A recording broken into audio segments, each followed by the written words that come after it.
अस्सलाम वालेकुम एवरीवन। आज जो हम गैस्ट्रोएंटरोलॉजी में टॉपिक करने लगे हैं इन प्रिपेयर फॉर आईएमएम या MRCP part 1 series, that is a very important topic और ये बहुत सारे टॉपिक्स का एक मजमूआ है।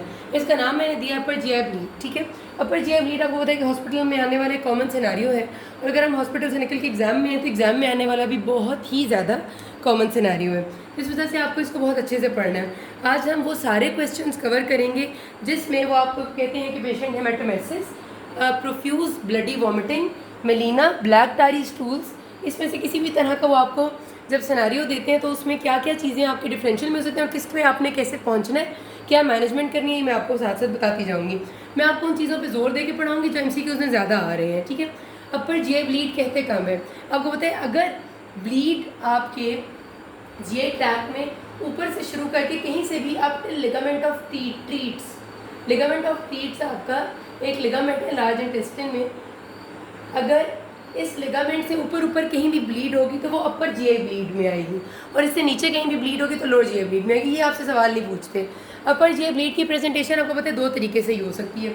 या पेशेंट हेमेटोमेसिस के साथ प्रेजेंट करते हैं। हेमेटोमेसिस का मतलब होता है कि ब्लड इन वॉमिटिंग, ठीक है, या सिर्फ खून की उल्टी करना या उल्टी के साथ खून आना या फिर उल्टी में सिर्फ खून ही खून आना, ताज़ा खून आना या जमा हुआ खून आना, क्लॉट्स आना, इनमें से कुछ भी होगा वो हेमेटोमेसिस आता है। ठीक है, थूक के साथ जो खून आना होता है वो हेमोप्टिसिस होता है। रेशा और खून नहीं होने चाहिए, उल्टी हो और उसके साथ खून हो तो वह हेमेटोमेसिस है। या प्रेजेंट होगा मेलिना के साथ। मेलिना का मतलब है ब्लैक टारी स्टूल। ब्लैक इस रंग के, जैसे काले स्याह बाल हो किसी के या स्याह काला रंग जो होता है उस तरह के स्टूल हो तो ब्लैक टारी स्टूल मेलिना होता है। फ्रेश पर रेक्टल ब्लीडिंग को मेलिना नहीं कहते, वो अलग चीज़ है। तो अपर जीआई ब्लीड या हेमेटोमेसिस के साथ प्रेजेंट करेगी या मेलिना के साथ पेशेंट को हीमोडायनामिक कॉम्प्रोमाइज़ हो भी सकता है और नहीं भी हो सकता। हीमोडायनामिक कॉम्प्रोमाइज़ का मतलब ये है कि पेशेंट के वाइटल्स यानी बीपी नॉर्मल भी हो सकता है अगर थोड़ा ब्लीड था, पेशेंट शॉक में भी आ सकता है और थोड़े बीपी के साथ भी आ सकते हैं और ये बात असेस करना बहुत ज़रूरी है। अब पहले इससे बात ये कर लेते हैं कि जब भी सिनेरियो आता है ना अपर जीआई ब्लीड का तो एक बड़ी कॉमन चीज़ वो लोग दे देते हैं साथ लैब्स में ना, और कुछ भी नहीं देते, बहुत सटल सा सिनेरियो देते हैं और यूरिया रेस्ड दे देते हैं, क्रेट नॉर्मल। वो आपको लैब जैसी देते हैं कि क्रेटेनिन नॉर्मल, यूरिया रेस्ड। तो वो चीज़ आपके लिए बड़ा पिकिंग पॉइंट है। मैंने जब तक ये वाले एमसीक्यूज़ नहीं किए थे मुझे ये बात नहीं पता थी, इसको गौर से सुनिएगा कि आपको वो कहते हैं कि पेशेंट आया जिसको हेमेटोमेसिस की 3 एपिसोड हुए हैं पिछले 4 दिनों में और कोई हिस्ट्री नहीं थी, he was healthy all alone, सिर्फ एक दफ़ा अल्कोहल लेता था, वो भी लिमिट्स के अंदर लेता था क्योंकि ज़ाहिर है बाहर वाले लोग सिनेरियो जो भी बनाते हैं उसमें अल्कोहल का जिक्र अक्सर कर देते हैं। अच्छा, उनने साथ वो आपको कहते हैं कि अब पेशेंट आया है, उसका बीपी वगैरह भी ठीक है, वाइटल्स ठीक है, लैब्स वो देंगे, सारी लैब्स नॉर्मल होगी, HB 11 दे देंगे या 10 दे देंगे और वो यूरिया देंगे आपको उनके जब यूनिट्स होते हैं। ठीक है, ये यूनिट्स हमारे वाले यूनिट्स नहीं होते, ये नॉर्मली मिलीग्राम पर डेसीलीटर में नहीं देते, माइक्रोमोल पर लीटर में देते हैं। तो यूरिया आपको रेज देंगे और क्रेटिनिन बिल्कुल नॉर्मल होगा। ठीक है, तो ये बड़ी अजीब सी चीज़ होती है। आपको होता है यूरिया अच्छा खासा रेज्ड होगा, क्रेट नॉर्मल, और वो आपसे कहते हैं कि कॉज बताएं अपर जीआई ब्लीड की। तो ये बात याद रखिएगा कि जब कोई बड़ी वेसल ब्लीड करे, जो वेरिसियल ब्लीड होती है, वेरिसियल ब्लीड कब होती है? जब decompensated chronic liver disease DCLD develop हुआ हो पेशेंट को, वो मोस्ट कॉमन कॉज उसका हेपेटाइटिस B एंड C है। तो हेपेटाइटिस B एंड C की वजह से जब decompensated chronic liver disease develop हो जाती है तो इसोफेगस में जो खून की नालियाँ हैं, जो आपकी ब्लड वेसल्स हैं, वो फूल जाती हैं और कभी भी फट जाती हैं और वो पेशेंट फिर हेमेटोमेसिस और मेलिना के साथ प्रेजेंट करते हैं। ये वाली जो वेरिसियल ब्लीड है इसमें खून की नालियाँ ब्लीड करने के साथ साथ जितना भी यहाँ पर हमने खाना खाया था वो सारा खून में मिक्स हो जाता है। खाने में प्रोटीन का कंटेंट बहुत ज़्यादा होता है, आपको पता है, और ये वाला जो खाने का प्रोटीन है ये इसोफेगस में जो ब्लड की नालियाँ हैं उनमें डायरेक्ट मिक्स होता है। कुछ ब्लड तो पेशेंट जब उल्टी करता है उसके साथ बाहर निकल जाते हैं, कुछ ब्लड हमारी वेसल्स के साथ हमारे ब्लड में चला जाता है।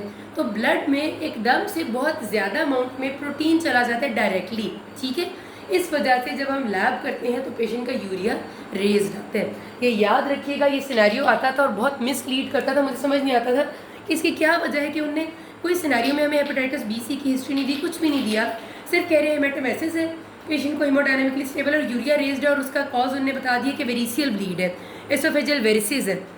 कैसे पता चला? तो उसकी वजह ये होती है कि यहाँ एसोफेगस की नालियाँ फूली हुई थी, वो फट गई, जब वो फटी तो पेशेंट ने खाना भी खाया हुआ था, खाने का प्रोटीन और ब्लड मिक्स हुआ, उल्टी तो की बंदे ने खून की, लेकिन वही खाना डायरेक्ट ब्लड वेसल्स में भी चला गया, उसकी वजह से एसोफेजियल वेरिसेस की वजह से जो ब्लड अंदर गया तो पेशेंट का प्रोटीन में यूरिया रेज्ड आ गया प्रोटीन की वजह से, तो उसको प्रोटीन मील ऑफ ब्लड कहते हैं। ये एमसीक्यू बहुत ज़्यादा आते हैं, इसे याद रखना है। अच्छा, आप कॉजेज़ को अलग अलग से मैं बात करूँ तो एक कॉज ये वाला है एसोफेजियल वेरिसेस, सबसे ज़्यादा इसी का एमसीक्यू आता है। एक ये तरह है उसका एमसीक्यू आने की, दूसरी तरह ये है कि एमसीक्यू में आपको सिंपली बता देते हैं कि known case of hepatitis B था, पहले से डीसीएलडी डेवलप हुआ था, सिरोसिस लिवर था, स्प्लीनोमेगली थी, एसाइटीज़ थी, और अब अपर जीए ब्लीड के साथ आए तो क्या कॉज होगी, तो वेरिसेस होंगी, जाहिर सी बात है, ये नॉर्मल बात है, इसमें कोई मुश्किल बात नहीं है। दूसरा कॉज इसका एसोफेजाइटिस हो सकता है हमारी आवाम में, क्योंकि हेपेटाइटिस बी और सी बहुत कॉमन है, लेकिन अगर मैं सेकंड मोस्ट कॉमन कॉज की बात करूँगी अपर जीए ब्लीड की तो वो एसोफेजाइटिस है। एसोफेजाइटिस हो जाता है एसोफेगस की इन्फ्लेमेशन, और वो होती है बाहर के तेज़ मिर्च मसालों वाले खाने से, स्पाइसी फूड इंटेक से, या एनसेड इंटेक से, या हकीमी दवाइयों से। पर्टिकुलरली पाकिस्तान में हकीमी दवाइयों का रुझान बहुत ज़्यादा है और असली हकीम कम होते हैं, उनकी वजह से भी एसोफेजाइटिस हो जाता है जो अपर जीए ब्लीड के साथ। एसोफेजाइटिस सिंपली एसोफेगस की इन्फ्लेमेशन है, और उसके बाद इन्फ्लेमेशन होगी तो माइल्ड ब्लीडिंग हो जाएगी, मैसिव ब्लीड नहीं होगी, माइल्ड होगी। इसमें स्पाइसी फूड से हो सकता है, एनसेड से हो सकता है, बहुत मैसिव कभी भी नहीं होती। और अब इसमें देखें ना, क्योंकि ब्लीड और तरह की है तो इसमें यूरिया रेज नहीं होगा, इसमें बड़ी बड़ी नालियाँ नहीं फट रही, तो प्रोटीन जो है वो खून में नहीं जाएगी, इसमें छोटे छोटे अल्सर बन रहे हैं, तो अल्सर के अंदर कोई खाना नहीं जा सकता, ठीक है। तो एसोफेजाइटिस में आपका यूरिया वगैरह बिल्कुल नॉर्मल होगा, कोई हिस्ट्री होगी एनसेड इनटेक की, स्पाइसी फूड इनटेक की, या बाहर का खाना खाने की, या कोई हॉस्टल का स्टूडेंट होगा और वो इस तरह प्रेजेंट करेगा, ठीक है। तीसरी चीज़ है एसोफेजियल कैंसर, ये बहुत रेयर है, इसका सिनेरियो तकरीबन कभी भी नहीं आता, लेकिन वैसे आपको पता होना चाहिए। एंड चौथी चीज़ बहुत इंपॉर्टेंट है मैलरी वीस्टियर, इसका सिनेरियो बहुत ज़्यादा है, तो गौर से सुनिएगा। इसमें आपको कहते हैं अक्सर हाइपर एमेसिस ग्रेविडेरम, यानी वो कहते हैं एक प्रेग्नेंट लेडी थी, फर्स्ट ट्राइमेस्टर में बहुत ज़्यादा वॉमिटिंग की हिस्ट्री है उसकी, हाइपर एमेसिस ग्रेविडेरम है, इस दफ़ा वो आपके पास आई है ब्लडी वॉमिटिंग के साथ, तो बताएं कि what is the most common cause. तो एक बंदा जो बहुत ज़्यादा रेचिंग और वॉमिटिंग करता है तो उसकी इसोफेगस में ज़ोर लगा लगा के, उल्टी के लिए ज़ोर लगा लगा के इस तरह से टीयर बन जाते हैं, उसको मैलरी वीस्टियर कहते हैं। तो ये बात आपने याद रखनी है। दूसरा सिनेरियो इसका ऐसे आता है कि एक पेशेंट है जो बहुत एनजाइटी है उसे, और वो बार बार ख़ुद को वॉमिट कराने की कोशिश करती है अपने वेट की वजह से, कहती है मेरा वेट लॉस हो जाए, और इंड्यूस्ड वॉमिटिंग है उसकी। इंड्यूस्ड वॉमिटिंग के बाद अब वो परसिस्टेंट ब्लड इन वॉमिटिंग के साथ आई है, तो क्या कॉज है, तो वो भी मैलरी वीस्टियर है। जब भी रेचिंग होगी, जोर लगा लगा के उल्टी करेंगे तो मैलरी वीस्टियर बन जाएगा, ये सिनेरियो याद रखना है। अब गैस्ट्रिक कॉजेज़ और बाकी मैं अगली वीडियो में कराती हूँ किसी को मसले के नाम में। Thank you.